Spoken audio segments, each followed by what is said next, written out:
cosec square theta minus caught square theta equals to 1। আমরা যদি cosec square থিটার formula বের করতে চাই, এটার ভ্যালু বের করতে চাই, তাহলে cosec স্কয়ার থিটাকে আমি এই পাশে রেখে দিলাম। এই পাশে আগের ছিল 1, আর এই মাইনাস কট স্কয়ার থিটাকে যদি এই পাশে নিয়ে আসি তাহলে প্লাস কট স্কয়ার থিটা, তাহলে cosec square theta equals to 1 plus cot square theta.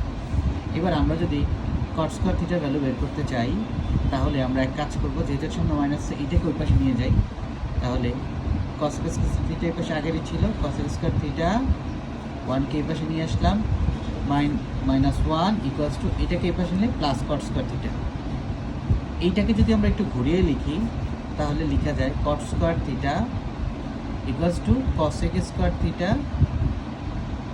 Minus 1। That means cosec square theta minus caught square theta equals to 1। যদি cosec স্কয়ার থিটা বের করতে চাই তাহলে cosec square theta equals to 1 plus cot square theta. আর এটা হচ্ছে আমরা বোঝানোর জন্য করলাম, এটা হচ্ছে originally cot square theta equals to cosec square theta minus 1।